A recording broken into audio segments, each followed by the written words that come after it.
Sutra Teratai yang Menakjubkan. Bab 16. Panjang Usia Tathagata. Sinvasyang Sutra Teratai episode 1521. Memberikan ajaran sementara bagi orang-orang yang suka pada ajaran dari kendaraan kecil. Orang-orang dengan kapasitas tumpul adalah tidak mampu mencapai jalan kebudaan. Dalam Sutra Teratai bab tanaman obat disebutkan, bagi orang-orang dengan pandangan benar atau pandangan sesat, kapasitas tajam dan atau kapasitas tumpul. Orang-orang yang suka pada ajaran dari kendaraan kecil, Buddha memberikan ajaran sementara dan metode terampil. Sampai pada persamuan puncak burung nasar, Buddha secara bebas mengungkapkan harapan mendasarnya dan menampakkan ajaran sejati dari satu kendaraan besar. Sepenuh hati harus menggenggam waktu dengan sepenuh hati.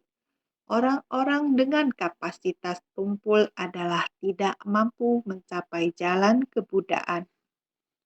Buddha telah memberitahu kita bahwa hati Buddha dan semua makhluk adalah sama. Setiap orang seharusnya bisa memahami kebenaran Dharma dengan jelas. Mengapa ada orang-orang yang tidak mampu mencapai jalan kebudaan? Orang-orang dengan kapasitas tumpul adalah tidak mampu mencapai jalan kebudaan. Meskipun semua makhluk seharusnya setara, mengapa masih ada orang seperti ini tidak mampu mencapai jalan kebudaan? Ini perlu dijelaskan. Ada makhluk hidup yang cenderung memiliki karma yang berat dan kapasitas tumpul. Karma yang berat. Apa yang dimaksud dengan karma yang berat? Itu adalah kekotoran dan kegelapan batin. Mereka terus-menerus terjebak dalam siklus kelahiran, tersesat dalam hal-hal duniawi dari kehidupan ke kehidupan. Mereka datang dan pergi ke dunia tanpa kendali. Mereka mengikuti keinginan dan kesenangan duniawi. Timbul keserakahan, kebencian, kebodohan, kelambanan, dan keraguan. Terus-menerus terperangkap dalam siklus kelahiran. Tabiat buruk ini sudah mengakar dalam dan kokoh, namun mereka masih memiliki akar kebajikan. Karena memiliki akar kebajikan ini, makanya memiliki hubungan sebab dan kondisi dengan Buddha. Makanya dengan demikian, waktu yang panjang seperti ini melatih diri mengikuti Buddha sehingga menerima Buddha Dharma. Ada melatih diri, namun tetap ada akumulasi kerisauan dan ketidaktahuan dari masa lampau. Tetap perlu setahap demi setahap untuk mengikis kerisauan ini. Satu persatu, kebingungan dan ketidaktahuan dilenyapkan, sehingga dengan demikianlah Buddha Dharma akan semakin jelas. Dengan kapasitas yang demikian, bukankah kita semuanya seperti itu sekarang? Kita dengan Buddha Dharma setiap hari mendengar dan mendengar. Apakah mengetahuinya? Ya, mengetahui. Apakah memahami? Maka perlahan-pelan akan mulai bisa mencernanya. Butuh berapa lama untuk mencernanya? Mencerna adalah memasuki ke dalam batin atau ke dalam ingatan, atau setelah mencerna dan semuanya hilang. Kita harus benar-benar bersungguh hati. Dalam hidup, waktu, bahkan untuk sedetik pun tidak akan menunggu kita. Sesuai hukum alam, waktu akan terus berlalu dan berlalu begitu saja. Hukum alam dalam kehidupan juga demikian, begitu cepat berlalu. Maka dari itu kita harus bersungguh-sungguh menghargai waktu dengan baik mendengarkan Dharma. Dan saat ini telah memahaminya. Oleh karena itu kita harus bersungguh hati untuk menghayatinya. Setelah mengetahui dan memahaminya, maka kita harus mempraktikannya dalam tindakan nyata. Dengan mencari kesempatan untuk masuk ke tengah orang banyak, memahami penderitaan mereka dan konsep pemikiran dan cara pandang mereka. Kita semua adalah manusia, namun terdapat begitu banyak jenis, banyak ajaran yang berbeda. Bahkan ketika melihat banyak penderitaan yang belum terselesaikan, hati yang penuh dengan kerisauan dan kegelapan batin yang belum terselesaikan, kita juga dapat mendengarkan dan memahaminya saat itu. Inilah yang disebut dengan kerisauan adalah sumber pencerahan. Mengapa dengan masalah yang begitu sederhana Anda begitu risau atau khawatir? Benar, hanya karena masalah yang begitu sederhana, dia bisa timbul begitu banyak kerisauan. Bukankah kita tidak perlu terlalu serakah? Atau apakah kita juga berharap terlalu banyak? Ketika kita melihat dan mendengarkan orang lain, berapa banyak jenis kerisauan yang mereka alami. Maka kita ambil berbagai jenis kerisauan mereka dan selesaikan keraguan tersebut. Ada banyak keraguan di dunia ini. Dengan adanya satu keraguan, kita dapat memiliki satu kesadaran.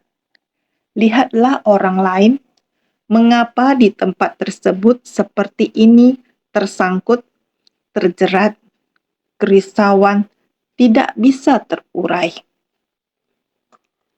Penonton melihat pertandingan dengan lebih jelas daripada pemain. Jelas-jelas adalah demikian. Bukankah dengan mendapatkan prinsipnya? Bukankah telah mendapatkan prinsipnya? Mengapa mau terus terjerat di sana? Mengapa di tempat tersebut terus saja risau dan tidak bisa melompat keluar darinya? Mengapa mau di tempat tersebut merasakan ikatan nafsu benci, asmara, dan dendam? Mengingat kebencian, mengingat dendam, dan melekat pada ikatan nafsu. Begitu menderita. Bermacam-macam kebodohan, kerisauan yang telah disebutkan dalam Sutra Buddha. Kebodohan dan kerisauan ini semua kata-mata informasi dasar ini adalah berada di dalam kondisi kehidupan manusia.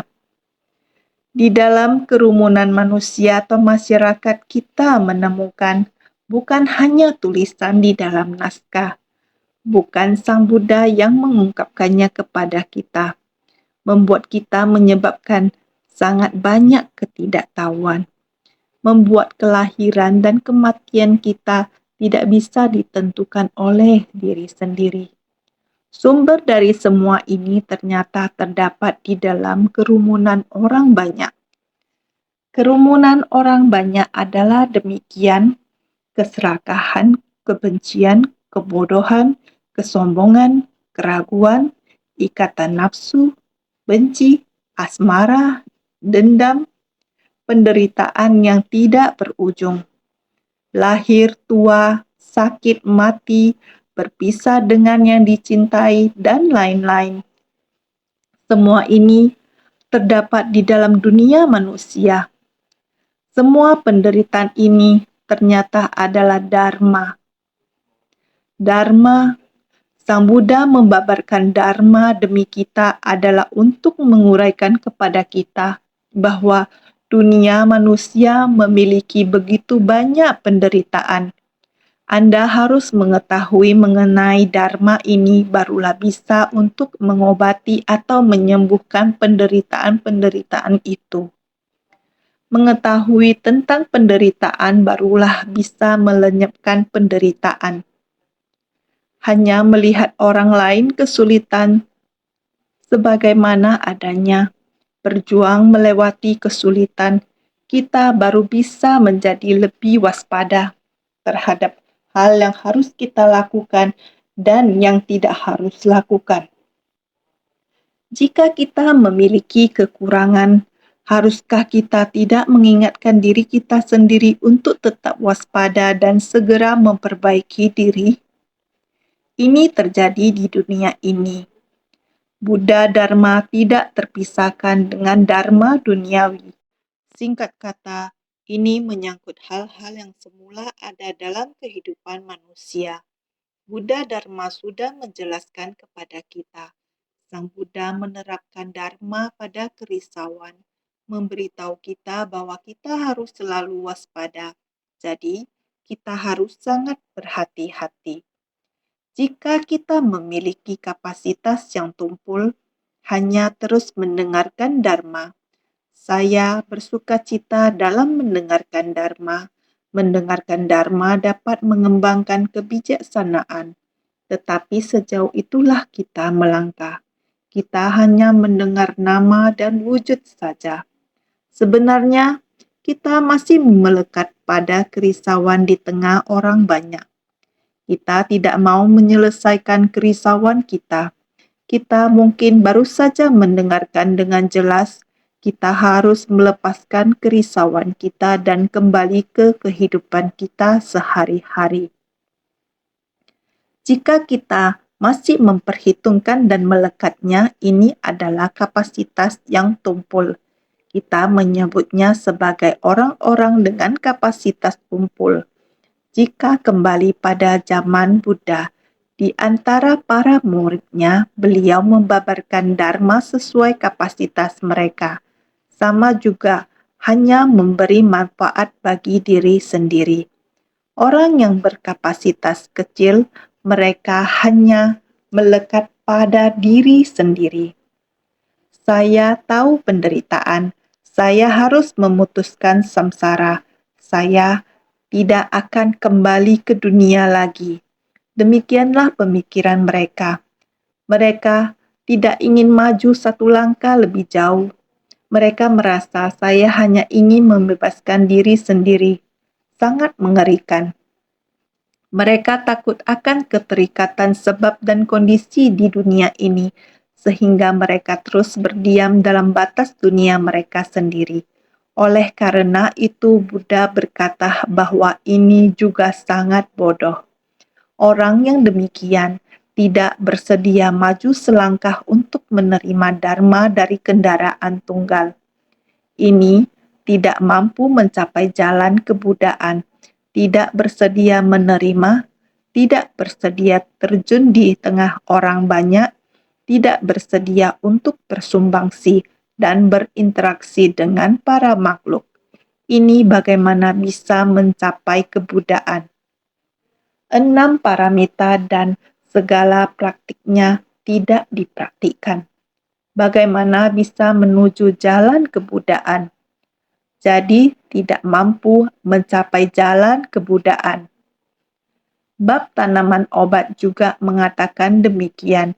Bagi orang-orang dengan pandangan benar atau pandangan sesat, kapasitas tajam dan atau kapasitas tumpul, orang yang senang dengan Dharma dari kendaraan kecil, ini semua adalah kemelekatan mereka pada bias mereka masing-masing.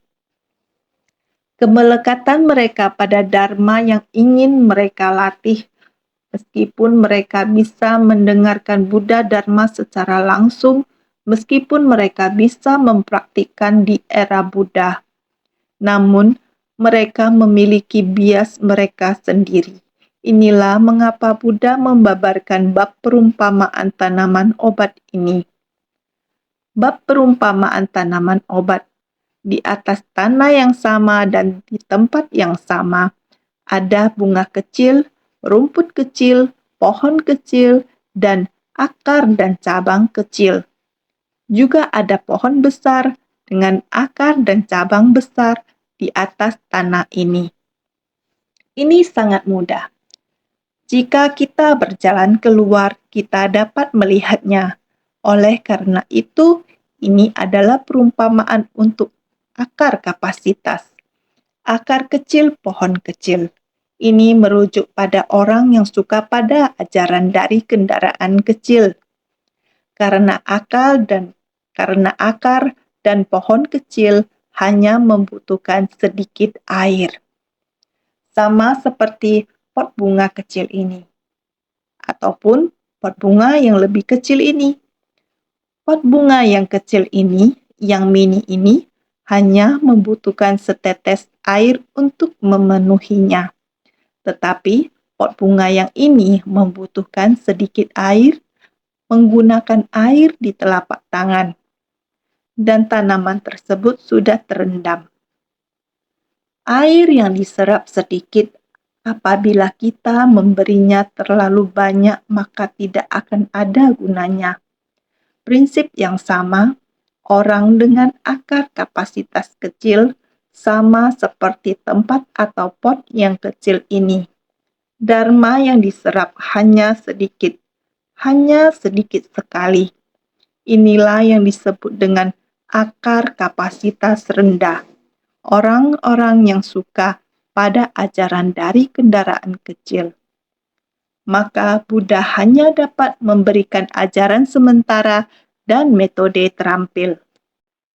Buddha hanya memberikan ajaran sementara dan metode terampil kepada mereka karena akar kapasitas mereka hanya dapat menerima sedikit saja.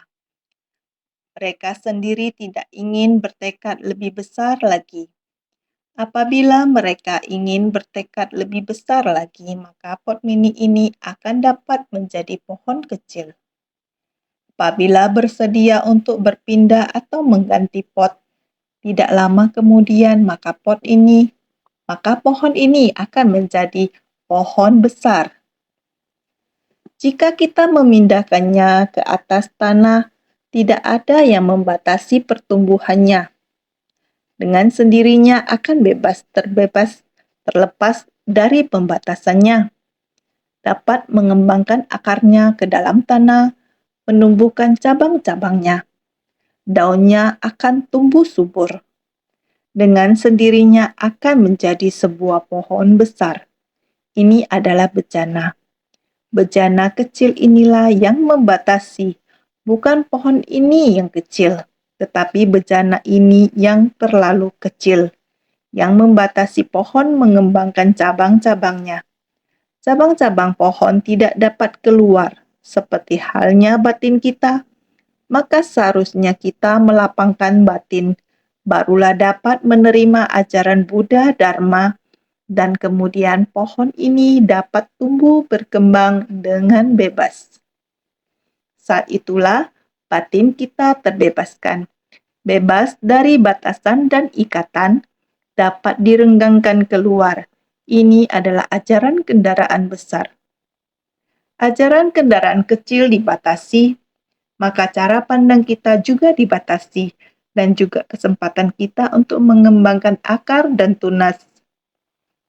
Oleh sebab itu, Sang Buddha mengajar sesuai dengan kapasitas, mengajar yang dapat diterima oleh orang-orang. Maka Sang Buddha memberikan ajaran sementara. Waktu berlalu sangat cepat. Juga sudah berlalu 40 tahun lebih.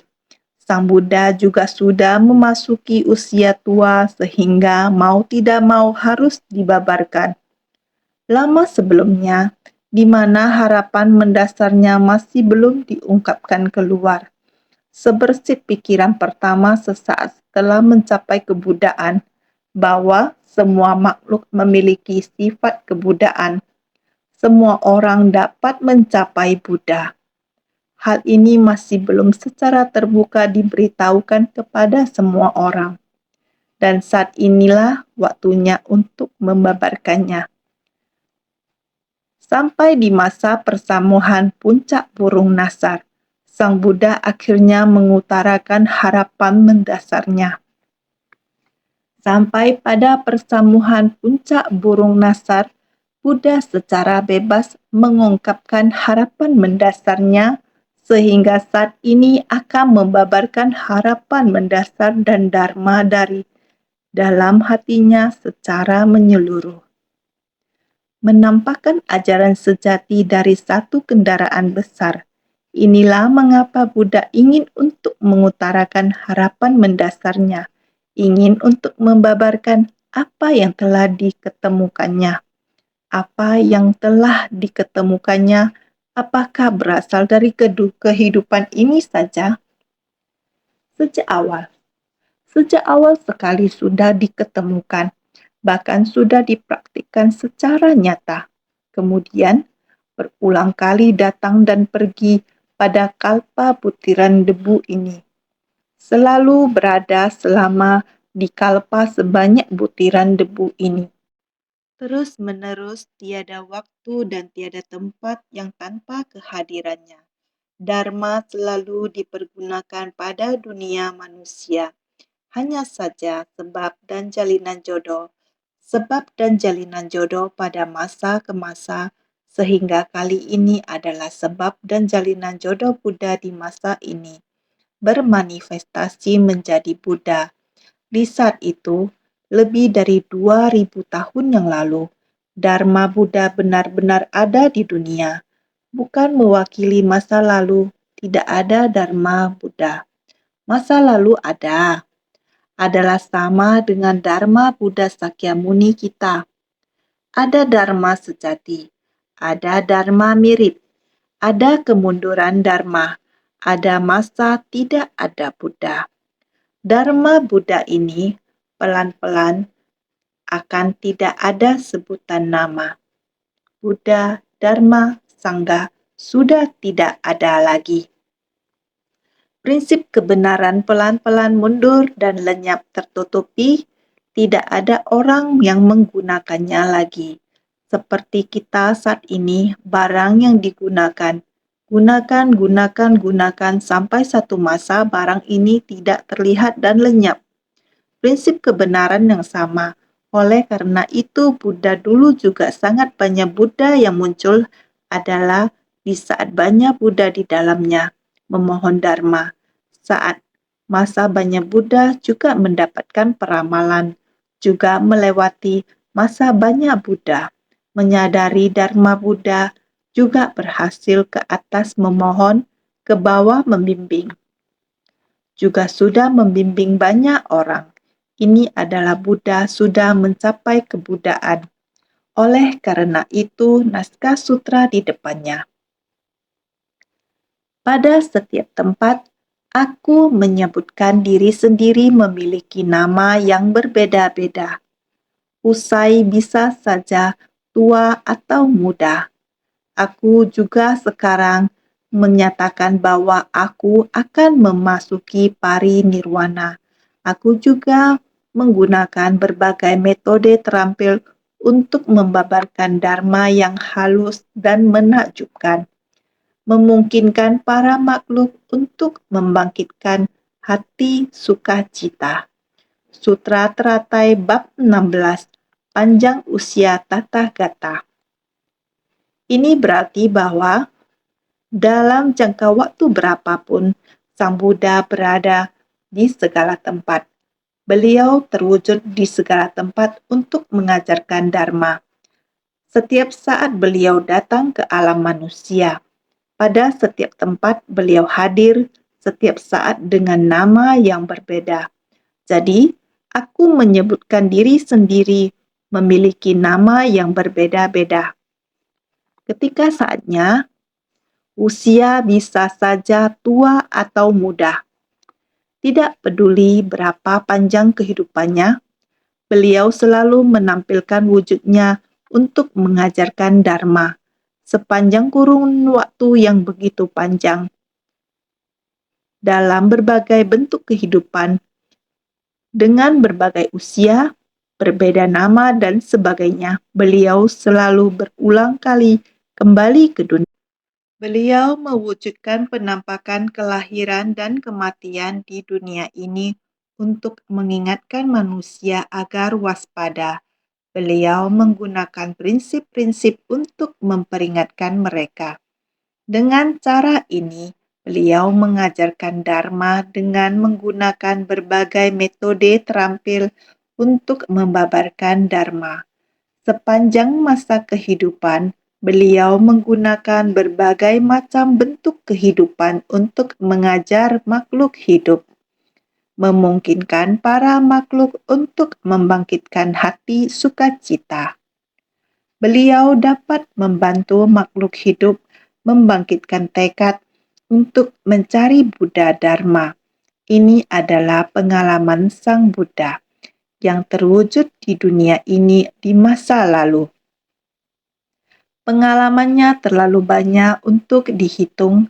Beliau datang tidak hanya di alam manusia, beliau berulang kali kembali melalui 6 alam. Kita semua harus percaya akan ini dan dengan bersungguh hati memahaminya. Bacaan sutra selanjutnya, Sang Buddha mengatakan, para pria berbudi, Tathagata melihat kalau para makhluk suka pada ajaran kecil, memiliki kebajikan sedikit dan noda berat.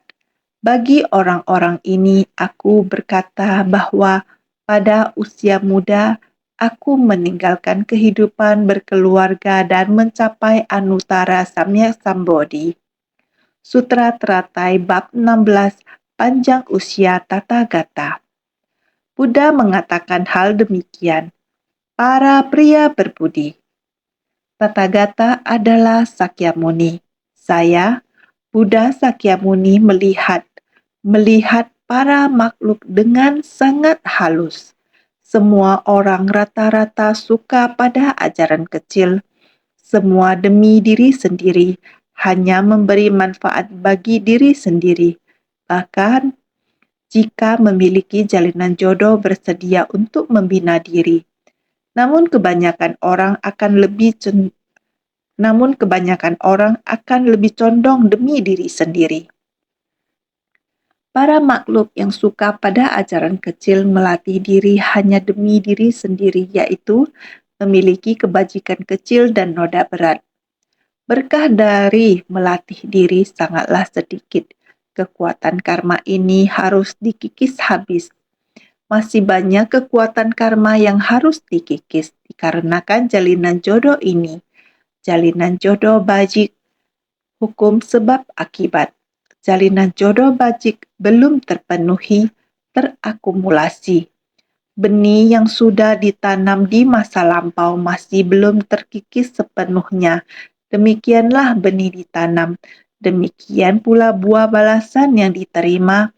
Menghindar tidak akan bisa mengikis kekuatan karma ini.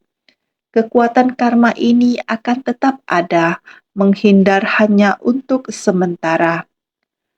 Seperti biksu Wuta, beliau bisa terhindar juga hanya dalam 10 kelahiran. Pada akhirnya juga sama, kekuatan karma sudah menghampiri, maknanya juga sama, sehingga dikatakan memiliki kebajikan sedikit dan noda berat. Mempraktikkan ajaran kendaraan kecil berarti demikian menunda untuk sementara waktu. Jadi, demikianlah yang disaksikan oleh mata Buddha. Buddha dapat melihat masa mendatang secara menyeluruh dari masa sekarang. Membimbing Anda masuk ke dalam untuk membantu Anda memahami Buddha Dharma, membuat Anda mengetahui penderitaan. Sebab akibat dari penderitaan berasal dari kumpulan. Kumpulan dari sebab akibat banyak orang, sehingga terikat pada penderitaan. Bagaimana untuk menyelesaikannya? Seluruh hal yang Anda kumpulkan, benih ini, bagaimana seharusnya cara untuk menghapuskannya, bukan hanya menghindar untuk menghapuskannya secara benar, Maka dari itu memerlukan berkah dan jalinan jodoh yang besar. Baik apa yang kita perbuat di masa lampau, sekarang Anda membina diri. Bertemu dan tiba. Anda setulus hati bertobat, bersumbangsi lebih pada kehidupan sehari-hari. Betapa bencinya mereka terhadap Anda. Pada akhirnya mereka juga berkata, "Begini saja baiknya, saya bisa memaafkan Anda. Dengan memaafkan tiada lagi persoalan. Ketika memaafkan maka sudah terhapuskan. Perselisihan batin di kedua pihak sudah terputus. Kemudian karma buruk akan terhapus. Jika Anda tidak terus bersumbangsi, rasa benci dan dengki yang masih ada pada lawan Anda terjalin berapa banyak budi dan dendam, Anda tidak menghadapinya. Sama juga halnya budi dan dendam tersebut masih ada sehingga disebut sebagai memiliki kebajikan kecil dan noda berat. Para pria berbudi tata gata melihat kalau para makhluk suka pada ajaran kecil, memiliki kebajikan kecil dan noda berat. Mata Buddha mengamati para makhluk, di mana dikarenakan memiliki kapasitas tumpul, lebih suka pada ajaran dari kendaraan kecil, memiliki berkah kebajikan kecil dan rintangan karma berat. Mata Buddha mengamati para makhluk. Karena mereka berakar kapasitas tumpul, maka mereka hanya tahu dharma dari penderitaan, tahu bahwa sumber dari penderitaan adalah benih sebab. Jadi mereka hendak melenyapkan sumber penderitaan ini, namun tidak terpikirkan oleh mereka bahwa benih sebab yang diciptakan sebelumnya juga harus dibayar. Maka kita semestinya masuk ke tengah orang banyak, bersumbangsi segala hal demi orang banyak. Lalu orang akan merasa tersentuh oleh kita, bahkan bila punya dendam di masa lampau juga dapat diuraikan. Jadi orang dengan kapasitas tumpul hanya melihat yang ada di depan mereka, melekat pada jejak yang terkini dan meragukan benih sebab yang jauh. Beberapa hari yang lalu juga mengatakan demikian. Jadi lebih suka pada ajaran dari kendaraan kecil adalah memiliki berkah kebajikan kecil dan rintangan karma berat. Maka suka pada ajaran kecil itulah kapasitas dari orang-orang yang dilihatnya. Mereka tamak akan 25 tingkat alam keberadaan. Panca Wimsati Bhawa adalah kapasitas dari para manusia dan dewa. Ajaran kendaraan kecil yang diajarkan oleh Buddha termasuk manusia dan dewa, ini termasuk alam manusia dan para dewa agar tetap berada di alam manusia. Buddha mengajarkan kita mematuhi 5 sila. Bila kita menjaga 5 sila, kita akan dapat mempertahankan wujud manusia, tidak terjatuh ke alam binatang, alam neraka, atau alam setan kelaparan. Kita harus mematuhi 5 sila. Buddha membabarkan lagi ajaran 10 kebajikan. Ini akan bisa terlahir di alam surga, namun mereka masih berada di 3 kelompok alam. Dalam 3 kelompok alam masih ada 25 tingkat alam keberadaan. Dalam 25 tingkat alam keberadaan ini semua berupa segala macam nafsu keinginan dan lain-lain. Dewa dan manusia masih menginginkan tempat ini. Mereka belum dapat mengikis nafsu keinginan. Maka, dikarenakan ada benih karma, makanya ada kelahiran sebagai buah balasan karma. Itu sebabnya buah akibat juga dinamakan sebagai keberadaan. Fenomena sebagai buah akibat dan 3 kelompok alam triloka terbagi menjadi 25 jenis. Dinamakan 25 tingkat alam keberadaan atau panca winsati bawah. Dikatakan ada benih karma, makanya ada kelahiran sebagai buah balasan karma. Makhluk surgawi dan manusia masih memilikinya. Penyebab karma dan masih harus menerima buah karma. Ketika makhluk surgawi menghabiskan berkahnya, mereka akan jatuh ke alam manusia. Mengenai sebab dan kondisi negatif mereka di masa lalu, mereka harus datang ke dunia ini lagi untuk menghadapi pembalasan mereka. Ini belum lagi tentang manusia. Orang terus menciptakan karma.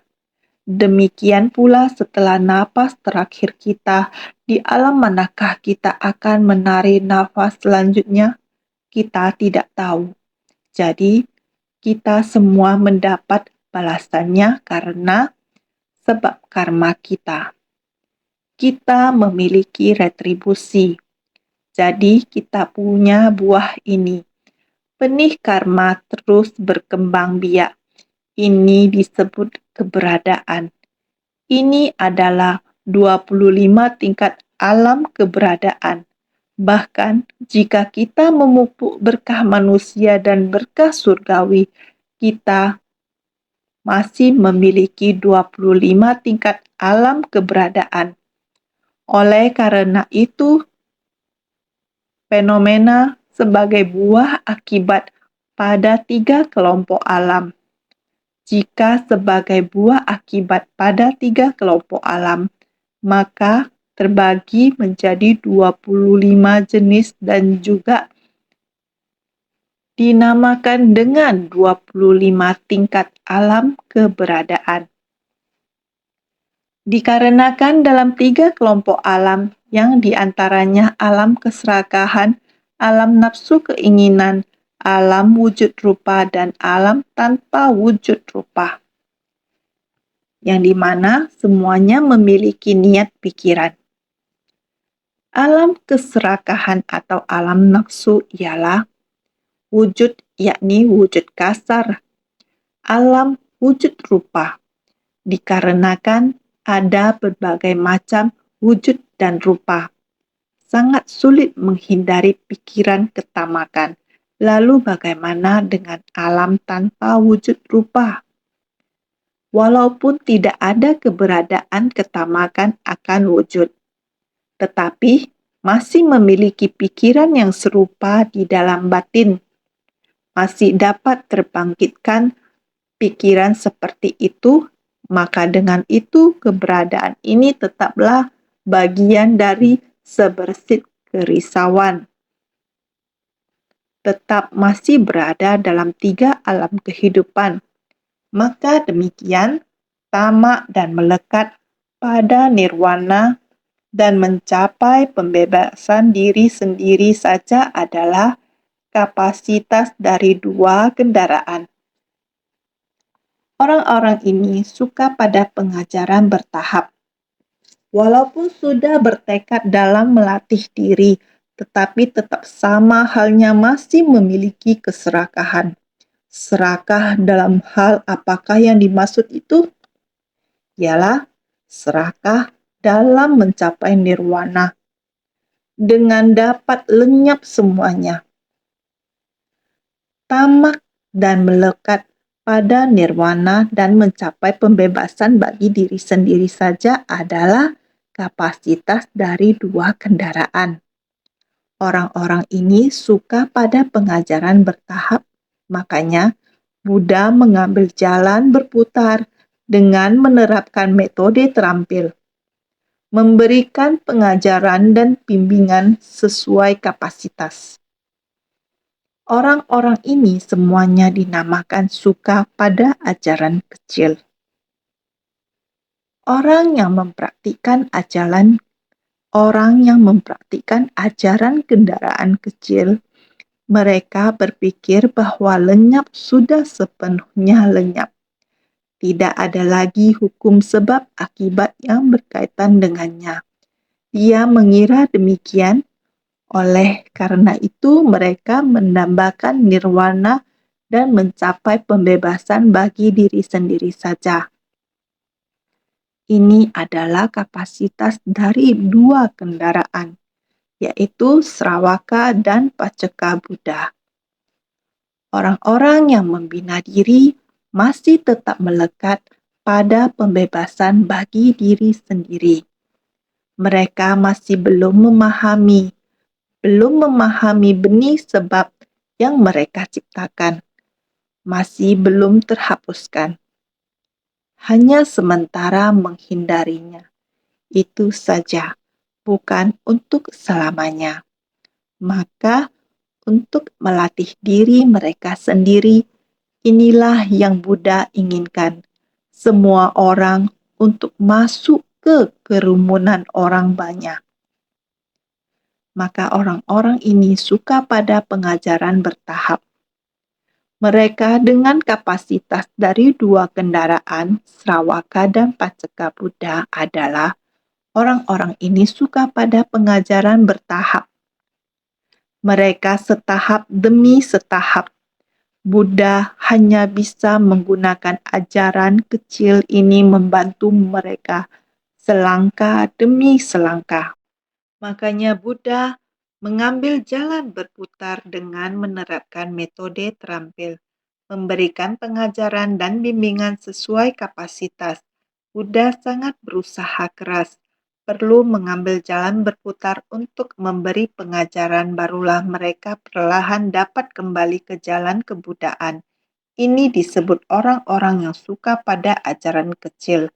Oleh karena itu, kebajikan kecil, orang dengan kebaikan sedikit adalah sekalipun bersentuhan dan memahami dua jenis kebaikan. Kebaikan kecil, sekalipun bersentuhan dan memahami dua jenis kebaikan, namun pencapaian dari praktik adalah lemah. Noda berat, dua delusi dari pandangan dan pemikiran belum mampu dihapus, berkaitan dengan jejak, suka pada ajaran kecil, berkaitan dengan pokok, suka mendengar tentang jejak yang dekat. Bagaimana Buddha meninggalkan istana Sakya tetapi tidak suka mendengar tentang benih sebab pokok yang jauh. Bagaimana Buddha telah mencapai kebudaan semenjak dulu kala. Begitulah, Paceka Buddha dan Sravaka seperti demikian. Mereka membina diri mengikuti kondisi ini. Paceka Buddha, Sravaka, bersentuhan dengan surara untuk mendengar dan memahami. Bagaimana dengan Paceka Buddha? Mereka bersentuhan dengan kondisi luar, menghayati dharma ajaran Buddha, bersentuhan dengan kondisi luar untuk memahami prinsip-prinsip kebenaran. Hanya dengan cara seperti ini mereka mencapai pelatihan diri. Pencapaian dengan berusaha keras adalah sangat lemah, hanya mengandalkan diri sendiri dan mengandalkan mendengarkan dharma. Hanya memberi manfaat bagi diri sendiri, berada di kondisi bermalas-malasan dalam melatih diri, usaha keras seperti ini adalah sangat lemah, sehingga disebut noda berat. Noda berat berada di dua delusi dari pandangan dan pemikiran. Sama halnya, masih ada noda batin yang halus dari pandangan dan pemikiran. Noda batin yang kasar, walaupun Anda tidak mengkondisikan noda batin, namun masih ada noda batin dari pandangan dan pemikiran. Anda belum melenyapkannya. Selama Anda belum melenyapkan noda batin, sebab kondisi dan balasan karma ini akan selalu datang kembali dan tetap akan menerima balasan karmanya. Maka seharusnya dengan bersungguh-sungguh secara terbuka berhadapan dengan orang banyak dan berusaha untuk berlatih diri, mengendalikan diri. Sehingga kita dapat memahami kerisauan karena karma-karma kita dan juga kegelapan batin yang berlapis-lapis agar semuanya dapat dikikis. Demikian kita akan menjadi leluasa, tidak perlu terganjar di dalam batin lagi. Dua delusi dari pandangan dan pemikiran tidak perlu lagi terbawa-bawa dalam batin. Sangat leluasa. Kita seharusnya dapat menaklukkannya. Jika kita dapat menyelesaikan dengan lebih menjadi leluasa, berarti sudah menaklukkannya. Jika belum, maka kita masih harus menaklukkannya. Berarti batin kita masih melekat pada kerisauan itu. Kerisauan itu terbungkus di dalam, tidak tahu kapan akan muncul keluar. Inilah berkaitan dengan jejak untuk menyatakan suka pada ajaran kecil. Menggunakan jejak untuk mengumpamakan orang yang suka pada ajaran kecil. Sang Buddha muncul di dunia, di istana Sakya. Sang Buddha sudah menyadari adanya prinsip kebenaran ini. Beliau akan pergi mencari lalu keluar istana dan mulai melatih diri. Kita semua hanya melekat pada titik ini. Saya juga akan melatih diri. Dengan demikian saya akan dapat memahami keseluruhannya tanpa berpikir bahwa Sang Buddha sejak waktu yang sangat panjang dahulu sudah mencapai kebudaan. Kita setiap orang hanya melekat pada jejak itu. Pencapaian Sang Buddha pada kehidupan ini tidak tahu bahwa Sang Buddha sebelumnya pada masa sebelumnya kalpa butiran debu pernah mengalami proses yang bagaimana. Ini tidak jelas, tidak tahu. Maka kita harus bersungguh hati, bersungguh-sungguh menenangkan batin kita. Maka di depan disebutkan tentang dua jenis kebajikan. Dua jenis kebaikan. Satu, kebaikan terfokus. Merujuk pada karma baik yang dipupuk dengan pikiran terfokus. Meredakan kegelisahan dan memfokuskan pikiran untuk merenungkan buah karma langsung dan buah karma lingkungan dari alam suci. Dua, kebaikan tidak terfokus. Merujuk pada karma baik yang dipupuk dengan pikiran tidak terfokus. Mengendalikan tubuh, ucapan, dan pikiran, menjauhkan kejahatan, dan memupuk kebajikan. Dua jenis kebaikan, yaitu kebaikan yang harus terfokus, merujuk pada kebaikan, merujuk pada karma baik yang dipupuk dengan pikiran terfokus. Pikiran kita harus terfokus. Apakah Anda praktisi kendaraan kecil atau praktisi kendaraan besar?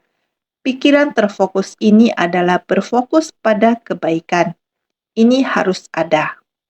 Bukan hanya berada di tengah orang banyak, memasuki dan berinteraksi di kerumunan orang banyak. Kita juga bisa memfokuskan pikiran kita sepenuhnya. Ini adalah keahlian. Bagaimana kita harus melakukannya? Fokus ini jadi karma baik ini. Merujuk pada karma baik yang dipupuk dengan pikiran terfokus, kita benar-benar sangat stabil di tengah kerumunan orang. Jadi meredakan kegelisahan dan memfokuskan pikiran untuk merenungkan buah karma langsung dan buah karma lingkungan dari alam suci. Setelah pikiran kita menjadi tenang, seluruh batin kita adalah tanah suci.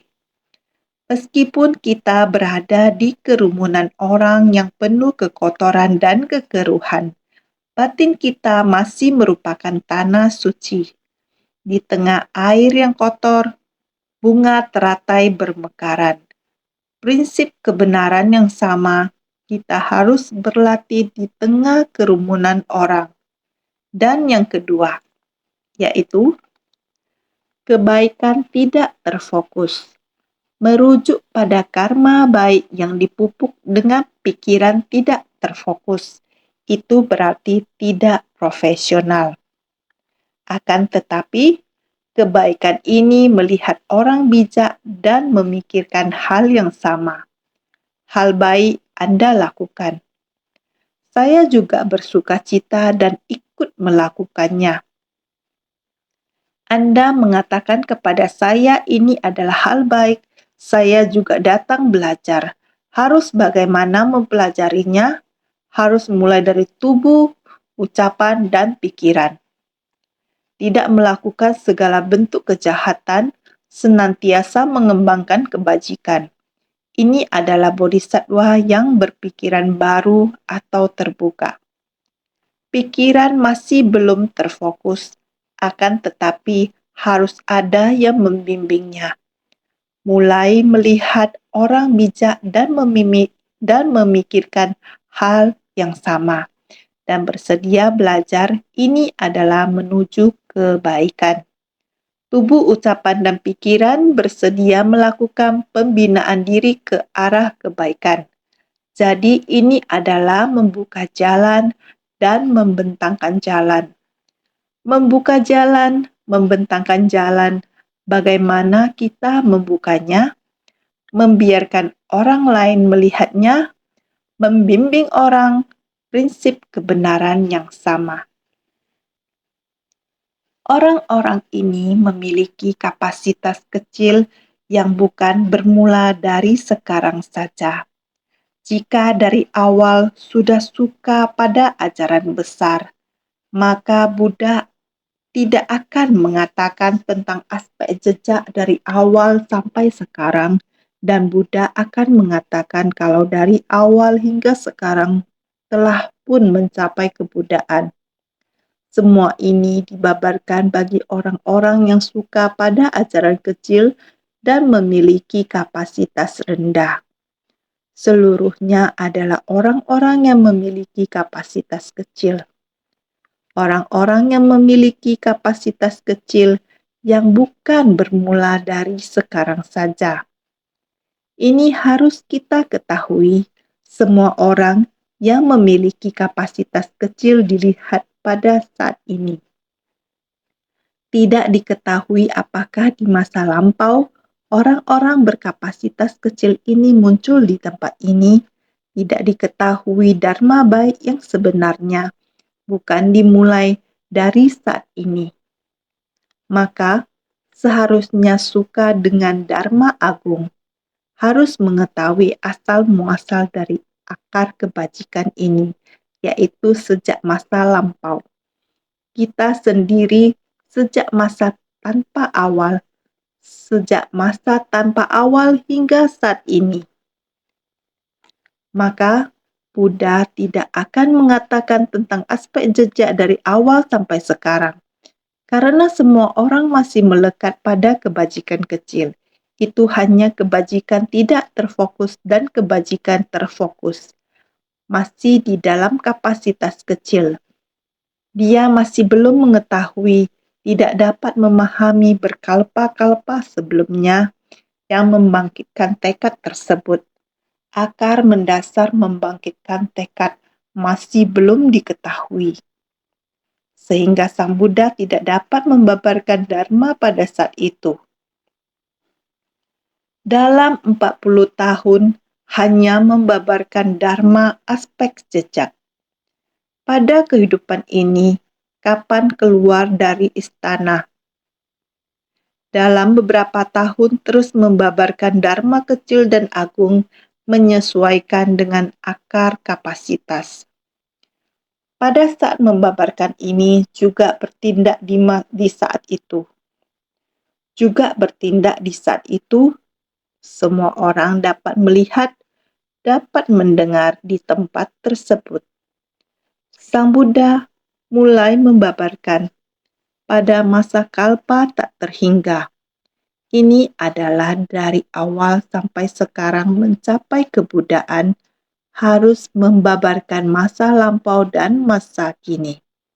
Akan tetapi, pada aspek jejak, semua orang hanya mendengar aspek jejak di masa lampau, memahami dan menghayati sampai tuntas akar mendasar tersebut sehingga senang akan dharma kecil selalu tidak dapat menghayati. Karena demikian, maka bagi orang-orang ini naskah sutra berkata demikian. Bagi orang-orang ini, aku berkata bahwa pada usia muda, aku meninggalkan kehidupan berkeluarga dan mencapai Anuttara Samyak Sambodhi. Bagi orang-orang seperti ini dan lainnya yang memiliki kapasitas tumpul dan rintangan berat, Buddha mengatakan kalau pada usia muda dirinya meninggalkan kehidupan berkeluarga dan mencapai kebudayaan. Karena kapasitas orang-orang ini, kalau Buddha ingin memberitahu mereka langsung tentang akar di masa lampau, mereka tidak akan memahaminya. Jadi Buddha hanya berbicara tentang apa yang mereka bisa lihat di masa sekarang, yang bisa mereka ketahui dan ada rujukannya agar mereka bisa melihat dan belajar. Buddha membahas tentang masa sekarang dan berkata, saat itu saya meninggalkan istana, latih diri dengan cara ini. Menjalani pelatihan keras di tempat ini dan duduk di bawah pohon bodhi di tempat ini dan melihat bintang pagi dengan cara ini. Saya mencapai pencerahan dan tersadarkan akan prinsip kebenaran dari semesta alam. Buddha memberitahukan ini kepada semua orang, dimulai dari Buddha sadar akan dunia yang penuh penderitaan. Apa yang ingin Buddha katakan adalah Buddha memahami bahwa semua orang memiliki sifat hakiki untuk mencapai kebudayaan. Buddha mengesampingkan kata-kata ini karena kalau Buddha memberitahu mereka bahwa semua orang sejak awal sudah mewarisi ini.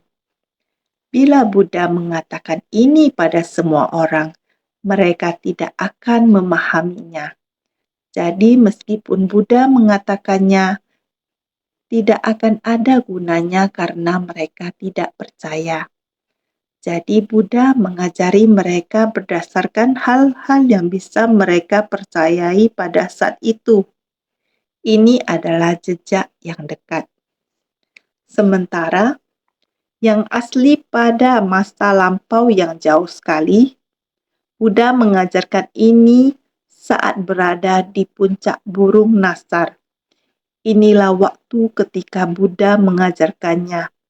Jadi, di masa lampau Buddha membahas bagaimana Buddha mencapai Anuttara Samyak Sambodhi dan mulai mengajarkan Dharma. Bagi orang-orang seperti ini dan lainnya yang memiliki kapasitas tumpul dan rintangan berat, Buddha mengatakan kalau pada usia muda dirinya meninggalkan kehidupan berkeluarga dan mencapai kebudayaan. Agar semua orang tahu bahwa pada usia muda Buddha meninggalkan kehidupan keluarga. Bagi orang-orang yang suka pada ajaran kecil, Buddha menampakkan jejak berupa kelahiran sebagai respon terhadap kapasitas mereka. Mengatakan bahwa pada usia muda meninggalkan kehidupan berkeluarga, melakukan pelatihan keras dan memperoleh buah kebudayaan. Bagi orang-orang yang suka pada ajaran kecil, Buddha menampakkan jejak berupa kelahiran. Bagi orang-orang yang suka pada ajaran kecil, melihat dunia demikian tidak setara, demikian menderita, Demi mencari tahu tentang kehidupan, saya meninggalkan kehidupan berkeluarga.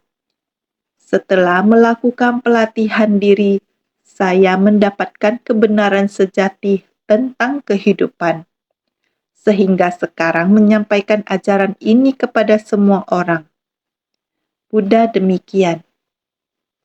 Demikian prinsip kebenaran yang ada, yaitu bagi orang-orang yang suka pada ajaran kecil, Buddha menampakkan jejak berupa kelahiran.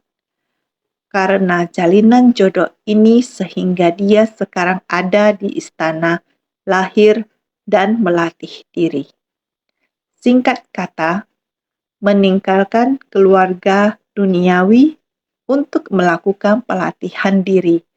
Ini hanya dari sekian kalpa tak terhingga. Jalinan jodoh matang, demikian saja. Bukan kisah yang sebenarnya dan lama. Jika sebenarnya seharusnya Buddha masih ada di dunia. Ini hanya menampakkan wujud, menampakkan jejak, sebuah jejak yang ada di dunia. Hanya demikian, sehingga kita mendengarkan ajaran Buddha juga harus dengan batin demikian mengetahui saat ini kita harus meyakini masa lampau untuk mendorong harus berpikiran maju, sumber prinsip kebenaran sejati masa lampau. Mencari tahu sumber. Kita harus meyakini kamu harus mencari sumber. Tidak yakin, kamu tidak bisa mencari tahu sumbernya. Sehingga semua orang harus senantiasa lebih bersungguh hati.